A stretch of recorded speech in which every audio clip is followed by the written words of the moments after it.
if you are prescribing a way someone needs to be within themselves, that is not freedom. This is The Payoff with me, Sylvia Jeffreys, thanks to Belong Internet.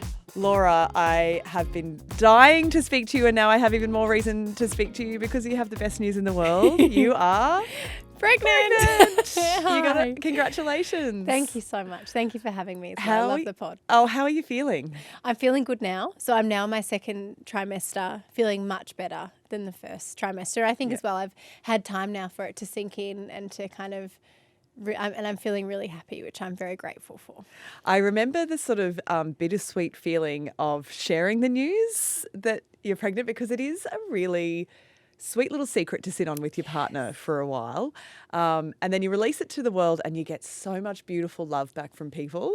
But you kind of enjoy sitting on the secret at the same time. So it's a bit of a wrestle. How are you feeling now that everybody knows your news? Yeah, it's so true. It did feel like our little secret. And we actually told our friends and family quite early on, which felt fine. Because I think if something happened, we would have told them as well. It does. It feels crazy to have it out in the world. I think I was definitely nervous about it. It was interesting. I was nervous to tell everyone, like my mum. I knew everyone would be happy for us. I was nervous to tell Steph, my business partner and best friend in Kick. And I was also nervous to tell the internet because last year I went on a journey about working out if I wanted to have kids or if I didn't. I didn't know. And I knew that there are a lot of people in the community that didn't want to have kids, that maybe I just felt like, oh, am I letting them down? And I did say in that podcast by the end, I'd made the decision I do want to have kids. And obviously we have to make decisions for ourselves. Like we can't appease everyone because it's impossible. But I did have this feeling like, oh, am I going to let all these people down? But, you know, it is what it is. And I've had a really nice response, which has been nice. Can I ask what it was in that process of figuring out whether or not you want kids that was the deciding factor for you and Dalton? Oh, such a good question. So for me, one of the biggest things was realizing that we can do it our way. I think I had all of these fears about falling pregnant and having children that were based on the way that other people had raised their kids or integrated kids into their lives. And I thought that because that was how they did it, I had to do it like that. And one of my biggest fears was losing my identity and my entire identity becoming motherhood. And because there's obviously that's amazing and there's no judgment to people that do that, but there are so many things in my life that I care so deeply about, and I had this fear of losing them and losing myself and almost grieving the person that I am now and feeling like it had to change. But over the journey, what I learned was it's your journey and you can do it as we do in our lives with everything the way that we want to do it. And that for me was very freeing in knowing that I don't have to give up my career.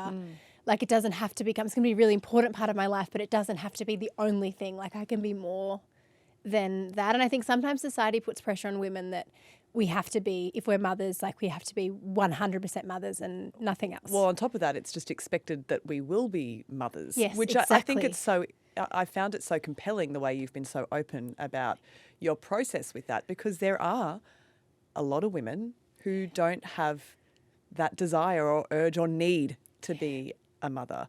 For some people, it is like a primal instinct, right? But everybody is different. But there is quite often, I think, this ability among some people to just pigeonhole women all in the same basket, as though that is the one-way ticket to womanhood, to sort of certified womanhood. Or contributing to society. It's like the value that we're meant to add to society. So what has been the response from some people on the internet in terms of you committing to this path in life now? So the response has been interesting. Mainly it's been overwhelmingly positive. I mean, of course, it's social media. It's never going to be 100% positive. We know that. Like, it's just not possible. It's been interesting. And I found it, I didn't take offense by it. I think it's like, it's often people projecting if they're sharing things. But on our announcement video, which I just shared a kind of little snippet from me in my ultrasound, and there are a few comments around like, oh my God, didn't you not want kids a couple of months ago? Like, what are you doing? And then also some comments around something that we'll speak about later in like, you hate men. Like, I hope you're not having a boy. Like, you shouldn't bring them into the world, and kind of comments like that. And I think what was very important in going back, because I don't always go back to troll comments, because sometimes there's so, especially on TikTok, like the comments are so ridiculous and I'm like, I just can't be bothered. Sometimes engaging. you just can't give it oxygen, Exactly right? right, exactly. But with this, I thought it was important, especially the ones around people saying, well, you said you didn't want to have kids. First of all, I never said that. I said that I didn't know, and I felt a lot of shame around not knowing, because as you said before, as women, it's kind of inferred that we will have children. And so if we don't feel maternal, automatically you feel like something's wrong with you. And so that was important for me to explore. I did come to the end and decide we did want to have kids. However, if I decided we didn't want to have kids and then I changed my mind for my life, that would also be completely fine. You're allowed to change your mind. Exactly. Yeah. We're all allowed to change our minds. Like, imagine if we're held to whatever Imagine if belief we didn't had. change our mind. Exactly. Like, imagine if everything, just say when we're 12 years old, we thought we had to do that for the rest of our lives. It's a ridiculous way of thinking, but I think sometimes that's what we expect of people online. So that was quite a interesting take, I would say, but it was important I went back to it, because I just think it's important that we have that conversation and we are okay with people changing their mind.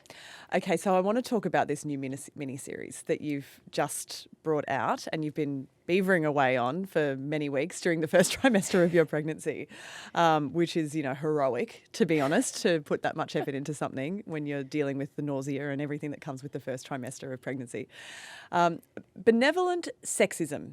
It's something, I've heard of the Manosphere. I know what it means to be red-pilled. I've heard about all of this. I'm chronically online, so I'm across a lot of that. But the benevolent sexism angle is something I wasn't so aware of. Can you explain to me how this came on your radar? Yeah, totally. And it's something that, to be completely honest, I also, even the Manosphere, I think with social media, what we find is that our algorithm is what we usually watch, right? Or the content we engage with, the opinion that we have, that's the content we see. So I hadn't seen a lot of this content, but it was actually by Steph. She sent me this video of a podcast clip, and it was the true definition of benevolent sexism. So what it was a very young boy speaking to another, and I'm going to use, he's 22 years old. In his podcast, he calls women girls, so man or boy, whatever we want to call him. He was engaging with another, or was interviewing another young influencer. And the clip started, it had this beautiful lighting. It was in a professional podcast studio. It had really motivational, like violin, piano type music as a backing. So it felt like when you first started watching it, you're like, oh, I feel like I'm going to be inspired. It's warm and like, fuzzy. That's exactly right. And then all of a sudden, and he starts by saying, I don't want my wife to have to work or my partner to have to work or something along those lines. And so at face value, you're like, okay, well, that's fine, right? But then he went on to say why. And he didn't want his partner to work because he needed to go and chase his dreams. Therefore, he needed to make sure when he came home, there was a peaceful and innocent, or whatever language he used, calm environment. Don't ruin my vibe. Exactly right. That was created by his partner, and she wasn't allowed to complain to him. Which is so ironic. This person is 22 or 23 years old. I think everyone knows being a stay-at-home parent is the hardest job in the entire world. I think if the expectation was there that you were staying home with kids all day and your partner came home, as if you're going to be like, oh, I had the best, maybe you did have a wonderful day, but it's also really, really hard. So not being able to open up about that is, I would say, not a very strong relationship or fair or equal. And so he went on to say that, and I think the thing that I found really difficult about it, and then when he said, I want her eyes to light up when I get home. And then he spoke about how her eyes could light up, so what passions women should have in their day. And he spoke about hot girl walks, which is just so condescending and patronising. Also, what?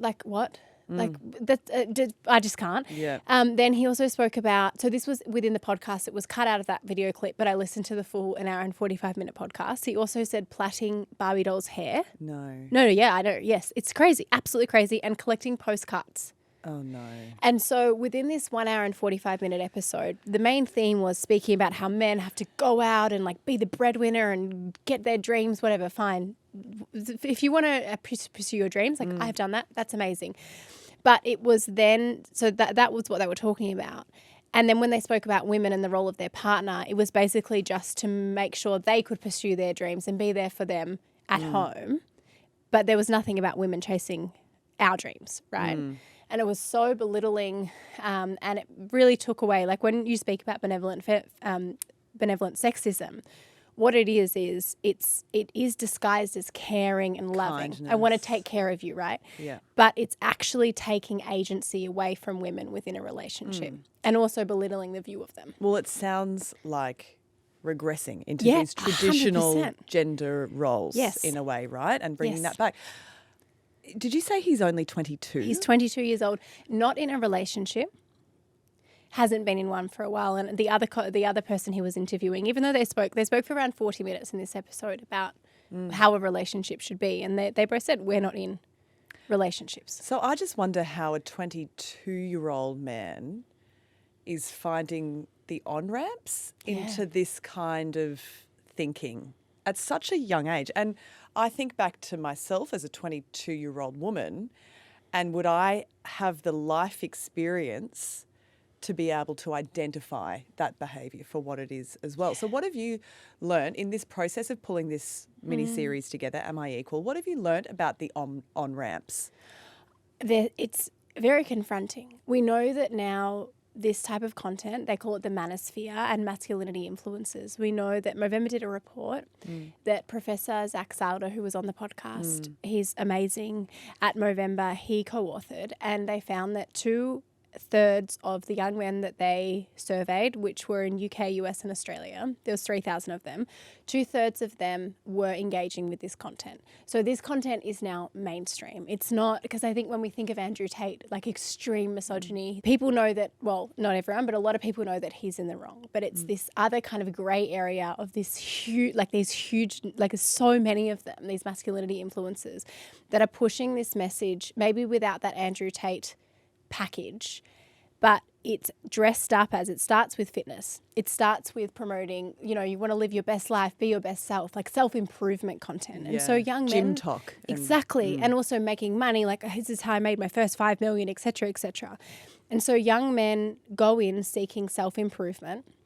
And this is something that Zach Salder said on the podcast. They don't go in seeking misogyny, but they leave with it. So what really struck me about that episode with Zach on your podcast is he talks about a 16-year-old boy can set up an account on Instagram, and within what time frame, 30 seconds? Yeah. He's being fed that content via the algorithm just because the social media network knows that he's a 16-year-old boy and therefore we will send him this. That really struck me as a big part of the problem.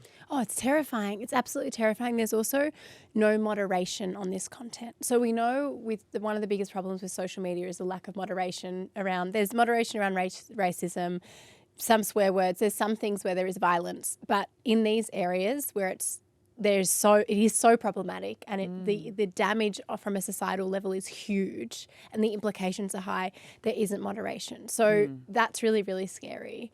The other thing as well is it's really important to acknowledge, because in this conversation people have said to me, like, why do you hate men and all of this stuff? And it's not about that. And I think when we're having these conversations, it's not, yes, it's absolutely for women, but it's actually for society. Because what we know is that with this content, and this is another finding out of the Movember report, was that men that engage in this content are more likely to have poor mental health outcomes. Yeah. And they're also less likely to then seek out help for this, because this content is telling them you need to be a strong man. Like in a lot of the content of this Chris person that did the first clip, he speaks about a weak man and a strong man. And the pressure on young men to provide for an entire household, because this is, as you said before, it's this push towards traditional gender roles and norms. We know now that Gen Z men believe more in traditional gender norms than the older generation. That's an insane statistic, but that's the truth, and that's the reality that we're living in. And there's obviously so many things in there, the pressure for a man to never complain, just keep going, like get up no matter what, that kind of messaging of self-improvement, discipline, etc. But also to hold the full financial burden, like within a cost of living crisis in Australia. We know that, I think the stat is around 70% of households now have two working parents because they don't have a choice, right? The cost of living, you need two incomes to survive and rent in Australia or own a house, whatever it might be. It's very necessary. And so this push to say that you're not a strong man, you're weak if you can't provide. Yeah. So there's a vulnerability, I think, among young men at the heart of this. And I raise that as the mother of 2 boys, and I have concerns about, how are we nurturing young men? How are we nurturing boys to seek out a healthy kind of masculinity? What are you learning about that, and how we can support that in this day and age? First of all, it's really hard because a lot of this content is masked. So I think that's really important to acknowledge. And they're not seeking it. I think that's also important to acknowledge. I don't think it's always not many people, like young people, would go on their phone and think, I'm going to become a misogynist and hate women. No. That's not what their intention is, right? But what is really important, and it was something that Gina Martin, who's an incredible activist in the area of equality, said in the mini-series, that it's not about like trying to change who you are. It's going back to who you were before the patriarchy told you who you need to be. And what Gina spoke about in her experience, she works in schools every day and she speaks to young men and women about what's all young boys and girls about what do you think it means to be a man or a woman. And the men, the young boys, are saying like, oh, I have to get girls and it's all of this messaging around I have to be, strong and I have to provide and all of these things. And it's very gendered language and very much puts us in a box of who we need to be. Like women have to be in their feminine and be innocent and all of these things, and then men have to be masculine. But I think what's really, really important to remember in all this content is that if you are prescribing a way someone needs to be within themselves, that is not freedom.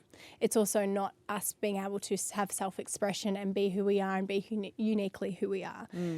So I think it is hard because with things like TikTok, that stat that you said before, it's so scary. It's so hard not to be sucked into it. But I think it's looking at, okay, if you do want to go on and look at fitness content, whatever it might be, it's looking at the other pillars of the content that these creators are pushing out.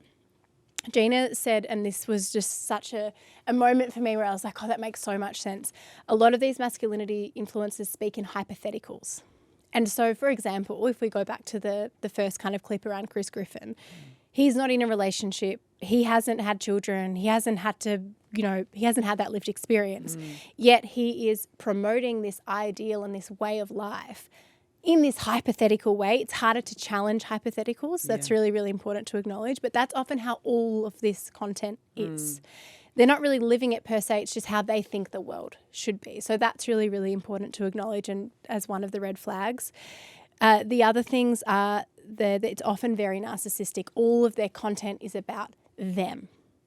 And that's something to look for. And then it's looking at, okay, yes, if someone is just posting fitness content, but the language around that is like, you have to get up every day and you have to commit and you can't, like, otherwise you're letting yourself down and you are weak. Like that type of language. And then prescription around what, so in that video we spoke about the language, how they speak about women. How do they treat women? It's not just in social media, right? It's also in dating, because it's something that I really wanted to speak about and address in the mini-series is for young women, when they're looking for, or it doesn't matter their age, when they're looking for a partner and they're dating, what are the red flags around that? And one of the things that Gina brought up that I thought was so good is how do they treat women who can't do anything for them? So yes, they all say like, oh, I've got a sister, like I love women or whatever it might be. But how do you treat the person that can't do anything for you? Like what's their view of women? How do they speak about them? What's their language? Are they prescriptive in how they need a woman to be? In which case there is no freedom and that's controlling, right? Yeah. But it's a really, really hard space to navigate. And I really hope that as soon, like we know that within kind of the diet culture industry, TikTok now, like Skinny Talk, for example, is banned. That's just been banned. Yeah. It's hard because people just make another hashtag. But I really hope there's some type of moderation within this content, because it's scary. It was scary when it was kind of just on Reddit and in its own little area of the internet, but now it's mainstream. It's really dangerous. So a lot of people could just walk past this because there's so much of it and, surely someone will deal with it. And you've got to have a pretty thick skin to take on an issue like this. So what motivated you to tackle this issue? I think for me, it was like I couldn't not. All day I saw the video and I was so angry about it. And I think you go through these emotions when you see this content because you feel defeated, like we've come so far. And as women, and we're definitely not an equal society, but we are closer than we have been, right? And when you see stuff like this, it's like a slap in the face, like pushing backwards, like it's so oppressive, so aggressive. And so I felt really defeated. And then I thought, no, I'm actually going to speak about this. I've actually never tagged someone specifically on my stories before.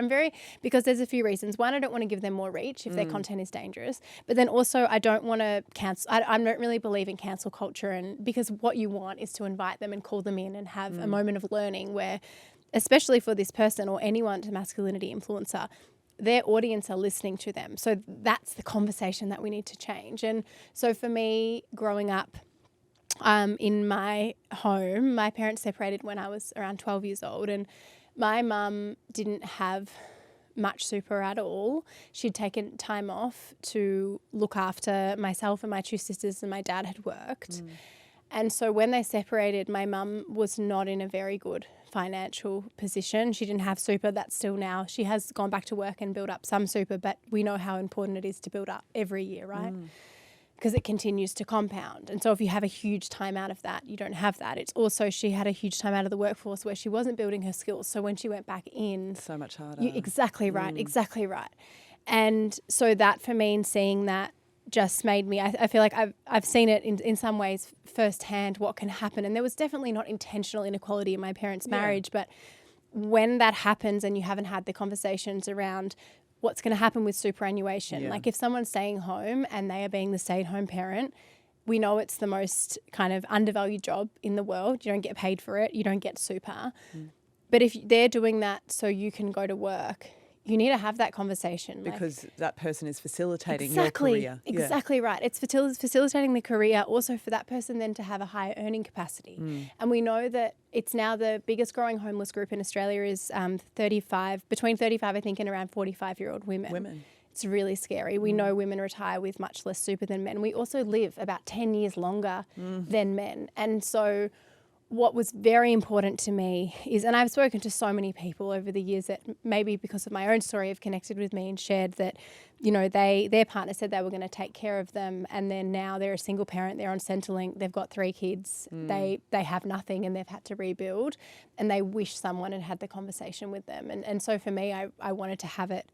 And because especially when we're talking about these traditional gender roles in this idealistic, shiny way, there's so much more that goes into it that we need to talk about. You can't just talk about it at a surface level. So that was why it was important, to talk about it. How do you think that experience informed your process with having a child yourself? Do you think that may have impacted on your, prior indecision around whether you wanted to have children?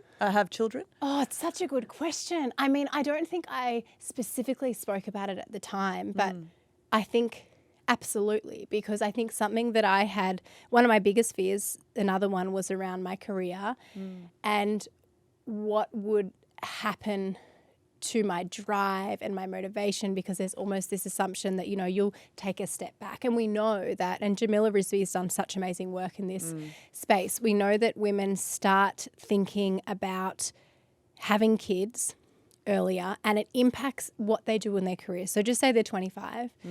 They might be up for a promotion or whatever it might be. Sometimes it's conscious, sometimes it's subconscious, are thinking about, well, actually, I'm going to step out and have kids soon. So I'm not going to go for that promotion because I don't want to let my workplace down, or that's going to be too much for me. I have to take that responsibility on.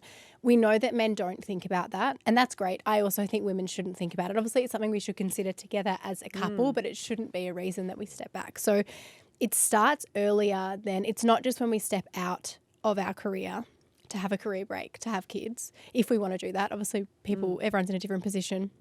It starts earlier than that. Yeah. And I think that's what's really, really scary. And so for me, I think I just had this fear of how will I manage it? Like my drive, my career, it's so important to me. So important in my work, and also advocating for women staying in the workplace if they can.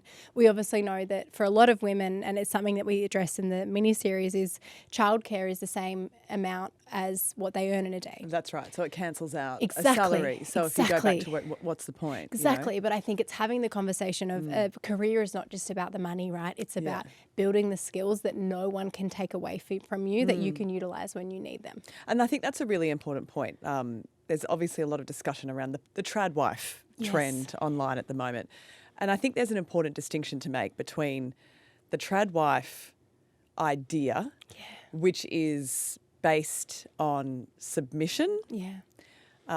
and a loss of agency and choice and independence and submitting to that versus stay-at-home mums who, as a family, have made a decision that this is the best thing for the family, for the children, maybe. And by the way, that applies to stay-at-home dads too. Exactly. Sometimes there's one parent who works such difficult and challenging and changeable hours and needs to travel or whatever, that you need one parent who can be more consistent and stable for the sake of children, whatever it is. And that is a choice that can be made as a family. And I've seen many great examples of that where it works. But the tradwife trend, this is an interesting one to me because I didn't really know what to make of it at first. It didn't sit right with me. I can't imagine it would. But I think there's a bit of bullshit to it as well. 100%. Most of the people I see selling it online are content creators probably making money off it, right? Totally. Am I right? 100%. That's exactly right. And I think it's so true around the stay-at-home parent conversation. As you said, every family needs to make the best decision for them. There just shouldn't be one assumption that one gender should do it over the other. And we also need to make sure there's space for, at one time, if one of those the parent that's staying home wants to go back to work, that they feel like they can, and they can go and build a career, and they don't just have to, get a job on a Thursday afternoon for 2 hours because they have to do what's going to work specifically for their family structure. Yeah. When it comes to tradwives, I think that, number one, as you said, they're content creators. So it's very likely, a lot of them, there's some that are huge, like Ballerina Farm being one of them. That is a humongous business. Humongous. That woman, I actually don't know her name. She is a businesswoman. She's making a lot of money. I would say she has a full-time job. And she's kind of at the core of that. Exactly right. She's Exactly. And then there's others. There's a lot of them, but a lot of them are doing paid partnerships and filming themselves all day. If you're filming yourself and editing and being strategic about your personal brand growth, that's a job. That's a job. Right? So I think that's really important to acknowledge because they're kind of selling this, I'm not working, but actually in the fact you're creating content, you are. The other thing is how, and I don't have children yet, so I can't speak for this. I'm sure you can and would find it really frustrating as someone who doesn't have kids. I do. They dress in these beautiful outfits. They never have mess on them. There's never mess in their house. They're cooking food from scratch for their husband. It's glamorous. It's so glamorized, right? They don't complain about how hard it is. We know that raising children is one of the hardest jobs, really hard. Most rewarding, but hardest jobs in the entire world. You don't see any of that. You just see the shiny, amazing side of them taking care of a home. Making sourdough from scratch. Exactly. That looks like so lovely. But then when you actually step back and you're like, this is not the reality in any way whatsoever. So they're kind of selling this ideal that is not at all what it seems like on the internet, like most things. Sick of paying megabucks for your internet? Switching could help you. So switch to Belong Internet. They're backed by Telstra, they have a reliable network and with internet plans with prices that aren't too spicy. Plus you can change plans once a month and you're not locked in. For zippy internet at nifty prices, search Belong Internet. It feels good to belong. Okay, let's go to Kick. What was the original concept for you and Steph back in the day? I feel like there's been such an evolution of the brand over the year. What was the original elevator pitch? Oh, to be honest, we didn't have an original elevator pitch when we started. We're actually in our 10th year now, which is crazy. The brand has evolved so much. We started in 2015 with an ebook.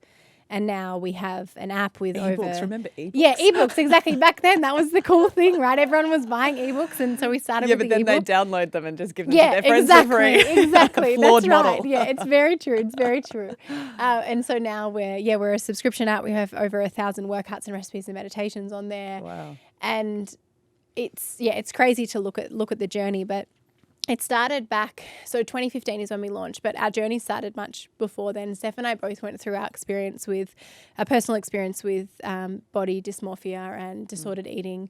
Steph went down the route the way that her disordered eating kind of came up for her was with binge eating. For me, as I'm very type A, I can be very disciplined, and so I applied that to exercise and food, which meant that I became super obsessive and restrictive around both. We both got to a point where we were the unhealthiest we had ever been. We thought that, and for myself, I thought that my weight, and it's something that, we've literally told since we are so little that the way that we look as women and the size of our body matters, and that is a very valuable thing to society. Yeah. Like just as we speak part about of your worth having as a woman. exactly like being able to bear children is a part of our worth. The size of our body is also that's what's sold to us.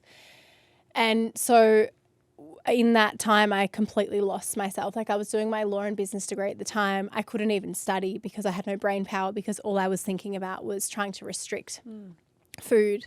I remember I had a goal weight and I thought when I got there, because that's the thing, the diet industry tells us when you get to this body, your dream body, you will be happy. And I got to my goal weight and I looked in the mirror and I was the smallest I'd ever been in my life and all I did was pick myself apart.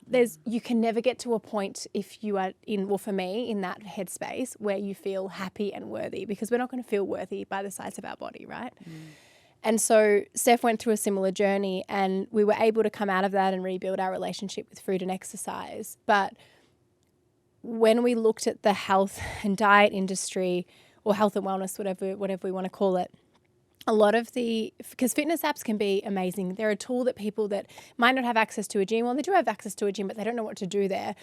It empowers them with tools to be able to learn what exercise they like, how to exercise, what to do, because it's very confronting, especially for women. We're told we should stay in the cardio area, for example. And I was very lucky to grow up in an environment where I love school sport. Sport was really a great experience to me. For a lot of people, that is not the case at all. Yeah. So I had that confidence. For a lot of people, they get out of school, they had a shocking experience with the beep test or whatever it was. Oh, the beep test. Oh, exactly. Like hell, right? Demoralising. Exactly. And don't know what to do. Why do they put Isn't it high crazy in school front kids of through everyone? a beep? It's Yes. terrible. It is terrible. And for a lot of people, that's a really informative experience in their relationship with exercise. So they just don't do it.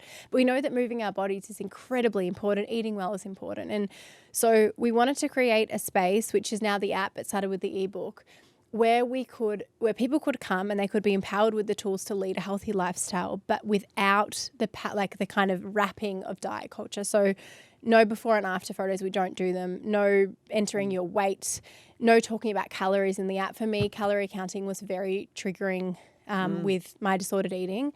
So we've kind of stripped all the pressure to look a certain way and truly focus on kind of how you feel. And yeah, it's crazy now to look at where the business is compared to where it started, but just started through, I suppose, a shared experience of Steph and I and wanting to create something to help people. You have an incredibly engaged following and community, which is something you've built up really authentically. I mean, you two, it really seems that nothing is off limits with the two of you, and I think that's what... Maybe sometimes too much so. Well, it's in a great... Are there some times where you think, I need to just pull back a little bit for self-preservation? Is it sometimes challenging to be that open and honest? I think something I've learned is to never, there's a saying that I'm going to butcher, but you should never speak about your wounds while they're still healing or something like that. Other people say it much nicer. So I've learned to not, that's been really important. When I've opened up about things that I haven't actually worked through yet, it's not helpful for anyone because you don't really have a solution. I don't think you're in a good headspace to actually help people. I think what's interesting actually in thinking about my next chapter or whatever it might be with having children is thinking about the impact of like talking about children on social media and sharing children. Obviously there's so many different opinions on it, but I think that's something that I'll probably, and it's hard to know because I'm not there yet, but Dalton and I have spoken about it a lot and we definitely will not be as open or sharing as, because it's not their story to share. It's like I can share about all of my life and I'm the only one who's impacted, right? But when you bring other people into it, then it's kind of like, well, I can't ask this child for permission to be able to do this. And it's hard though, because when you share everything, it's like you don't also want to hide the fact that you're a mother, because I think women have kind of feel pressure to do that. Yeah. I feel like on social media, I've spoken to so many women about this, that they either feel like they have to be 100% like motherhood influencer or that be the main part of their brand, or they share nothing because they don't want people to think that they don't take their career seriously or whatever it might be because they're parents. And so I'm trying to, I don't know how I'll do it, but I'm going to try and hopefully find a balance where I'm not hiding the fact that we have kids because they're part of our lives. Hopefully we can have more than one, I don't know. But I won't share as openly as I do about my life, about the child's life. But it'll be really interesting to navigate. It's really hard. It is hard and it evolved. You know, speaking of being able to change your mind, we started sharing pictures of our kids when they were babies. Yep. And as they got older and they become more of themselves, not just like a sort of nondescript baby, you know. Totally. Yeah, babies, I that mean, they looks- don't look identical, but they kind can of all look look the kind of same. similar. Yeah. Yes, yes. So, but now they sort of have more of the features that will Yes. make them identifiable for the rest of their lives, and certainly as they enter the schoolyard. Yes. And so we decided to pull back. So we occasionally might post something non-identifiable, but that was our call because we have public profiles on social media, and ultimately it's your child, your family. You have to follow your own gut and your instinct on it. And it So- is okay to change your mind. And it's something that Yeah. Steph has had to navigate Yeah. as well. I think you've spoken to her on Yes. TV about it. Yes, we have. Yeah, and having to navigate that because Steph started sharing and then decided, actually, no, I don't want to share anymore. And it was so interesting to see the pushback on her for that and how people were so angry. And it's like, again, we can change our minds You're and we allowed can to. do what we think Yeah. is best, you know, for our children. For sure. Yeah. Yeah. You'll figure it out. Exactly. You just follow your Oh, I gut. hope so. You'll Thank follow you. your gut. So from a business perspective, if you were to speak to a young entrepreneur or a hopeful entrepreneur in the business world, what would be, you know, one of the big lessons that you've learned through your experience so far with Kick, something that maybe didn't work out, and not a failure, but a mistake or a misstep that has been a really important learning for you? I think one of the biggest things of when you say that comes to mind that I think is so important to speak about, and we've made a gazillion mistakes, like so many. You're always going to make mistakes. That's number one. No one is perfect. Number two, no one knows exactly what they're doing. I think we have this ideal that all people that run a business like have their shit together. They know every answer. We absolutely do not. Like half the time, honestly, I don't know what I'm doing, but we just make it work. And I think the third thing, and this is probably the most important, is especially as women, like it's amazing to see so many women building, like you had Rach on the podcast who's done the most incredible job with her businesses, building businesses that, you know, tens or however many years ago, we didn't have that many role models that were doing that. And it's so incredible to see. But I also think as women, what we know is that we often, if we feel like there's a gap with our smarts, which is actually confidence, we don't take the leap and we don't do it. So I am so grateful that I had the confidence that I had when I was, it's interesting, I feel like my confidence has gone through a journey. I almost have less now than I did when we started. We were so naive, and that was so magical because I think if we had have realised what we needed to know to do it, we wouldn't have done it. And I was actually at Vogue Codes do an event each year, and it's to promote women working in STEM, so in science, technology, engineering and maths, which is incredible. And there was a stat that Edwina said, and it stuck with me, that 42% of young women don't feel smart enough to enter STEM. Now, that's not true in any way that they're not smart enough to enter. But they don't have, I think the gap there is a confidence gap. They don't feel, because if we haven't done something before, like how are we meant to know what to do, right? We don't know if we're smart enough or not. And I don't think many of us aren't smart enough. I think we just doubt ourselves. And so I think my biggest advice would be when that noise, like that self-doubt or whatever you want to call it, comes up in your head where you say, I'm not smart enough to do this. That's something that we know innately women do so much more than men. It holds us back so much. And often it's not about if we're smart enough. It's just we just don't have the confidence to do it, which we can find and we can build. And so I think that's the most important thing, because I do think it holds us back from so much. And unfortunately, as women, we know it holds us back more. Yeah.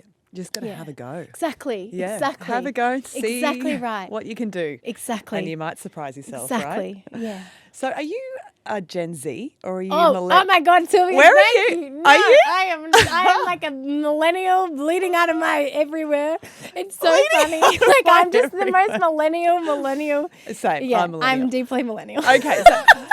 So I'm deeply millennial. I'm a lot of things, but I'm deeply millennial. What's the cutoff? 30 for Gen Z? Oh, I don't. So I'm 32. Okay. Yeah, maybe, or is it 30? I wouldn't call you deeply millennial. Do you know think why you're I'm like- deeply millennial? You're fringe Because we millennial. have a lot of Gen Zs in our team. Okay. And I feel like Do you notice the language barrier? 8,500 years older than them. Yes, I don't. I just don't. I don't. And it's so funny. Steph's always like, why are you trying to be like a Gen Z? I'm like, I know. I need to stop. It's infecting the way I talk. Yeah. But in a great, I love it. We have a really young team of producers downstairs Yes. in today's show. They are giving me life. Yes. As they would say. Yes. They really are. It's fun and it's vibrant. And I reckon there is something really positive especially, I mean, I'm mostly exposed to Gen Z women in the work that I do. And there's something really positive about, I think, their attitude to the workplace and to life in general and to just going out and getting it. There's something really cool about that. And I'm sure you see that too. But of course, here on this podcast, we talk a lot about the big financial hurdles that sit in front of that generation in particular and the generations that will follow behind them, and how they are really locked out of some of the traditional financial milestones that, you know, we've all prior to that tried to work towards and tried to tick off on this, you know, forever list. How has your upbringing, or how did your upbringing inform your own approach to personal finance?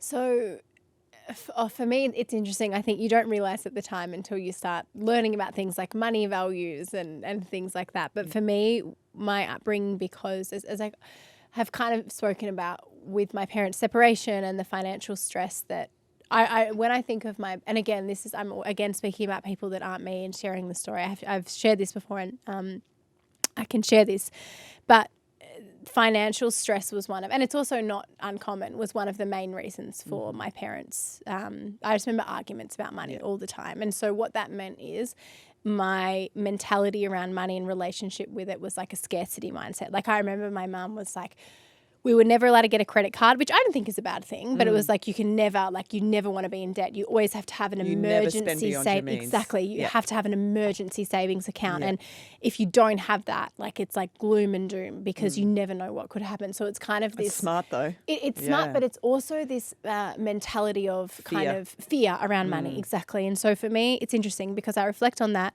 and I know that was a very big part of my drive. I was like, I will not. I would do everything in my control, so this is not my life, and I have independence around money, and I have more freedom in my life, and I can make choices, and I don't feel fear all the time. And so it's interesting, I look back on that, and I'm actually very grateful to have had that relationship with money growing up, because there's no way I would be sitting here if I didn't.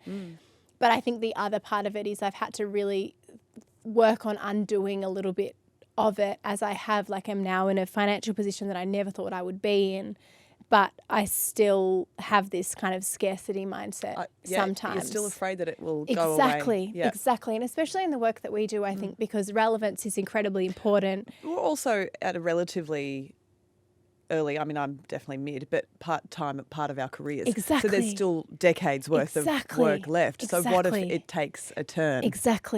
Exactly. And I think it's this balance of, I do think a little bit of that is good, because we also don't want to be like, oh, it'll be fine, and kind of be ignorant to everything, because being ignorant about finances is not something we should do at all. The more informed we are, the better. But I think the other side of it is I would also love to trust in myself and the world and my work a little bit more than I do. Not be so consumed by the fear of what if down the track. What about you and Dalton? How early in your relationship did you start talking about like long-term financial goals? So, it was pretty early. So we bought a house together, actually. We'd both been saving for a house kind of individually. And again, that was, how many years ago would that have been? Maybe 7 or 8 years ago. Yeah. The housing market has changed. Oh, drastically. Oh my goodness, since then. Like it doubled. Like it was definitely difficult to buy a house. We saved really hard. I also was very privileged to be earning good money at that time, and so was he.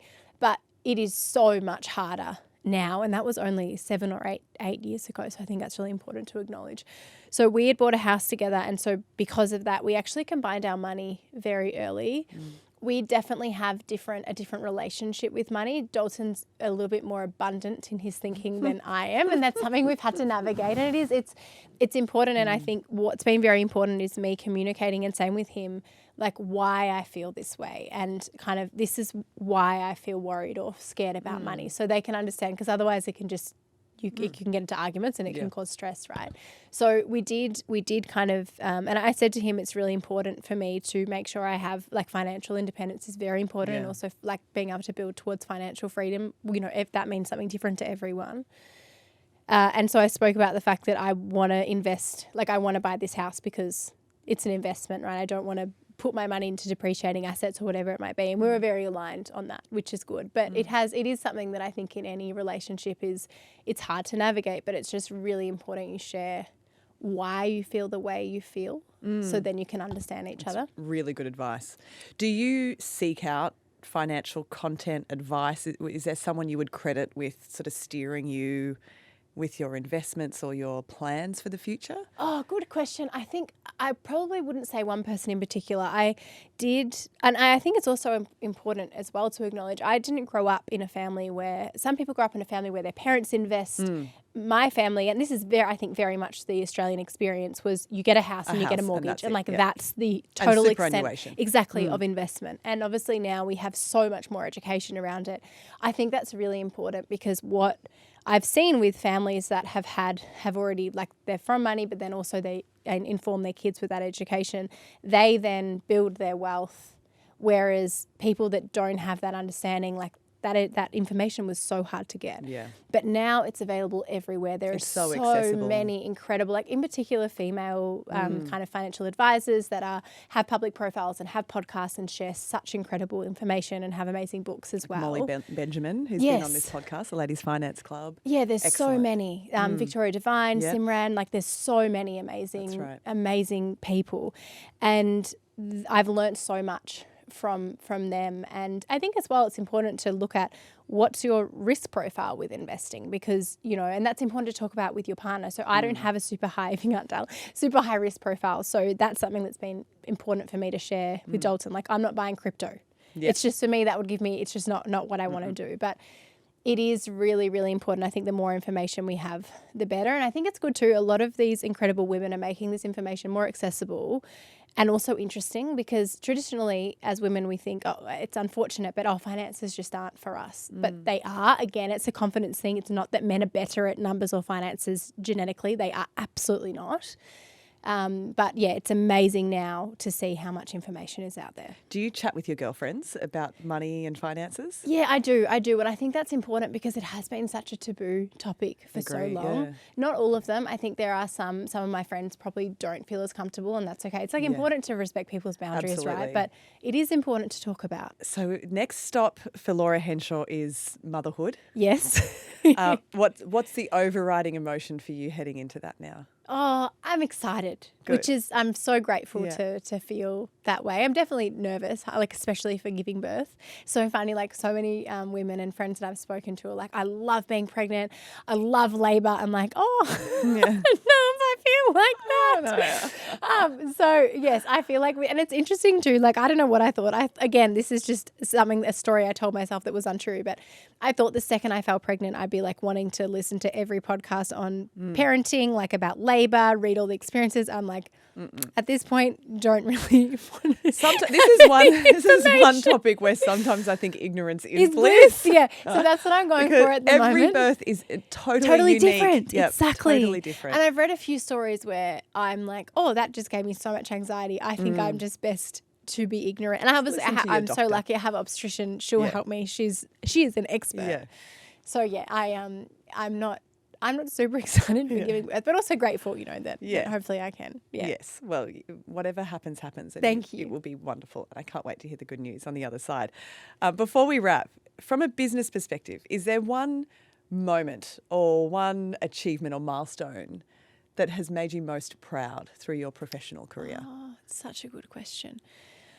I think it is the impact through Kick of what we've kind of been able to do in the stories that we hear from community members. Because when you have because Kick is a digital business, the numbers can just become like, we know we have this subscription base, it's grown by whatever percent, our revenue's strong, whatever it might be. But you see these numbers and you don't really realise like what impact that has on people personally, like what the stories are. And so being able to meet our community in real life and speak to them about the impact Kick's had, and it's not things like people don't come up to us and say, oh my God, I lost 5 kilos. What they'll say to us is, I have never been able to wear shorts in my entire life because I've never felt like I was good enough. And now I can. And it's not because my body's changed. It's because I now feel worthy and I don't care about cellulite or whatever it might be. And I don't feel defined by that. or maybe someone that's, never ever been able to run before because they did the beep test in school. It was humiliating. They hated it. They never thought they could run. And now they're running a half marathon through doing the program. And it's helped them. Like there was one story of this woman that was navigating a domestically violent relationship, which is just horrible. And she was able to connect with our community through running, through our run clubs, and the confidence that she built in herself and do something she never thought she could is what enabled her to leave her relationship. And so it's the stuff like that that's like, this is why we do it. It's amazing. Yeah. Well, I'm so excited for this next stage for you. Congratulations. Thank you. And thank you for finding time in No, this very busy time of course. yours to come and chat. Thank you for having me. Thanks, Laura.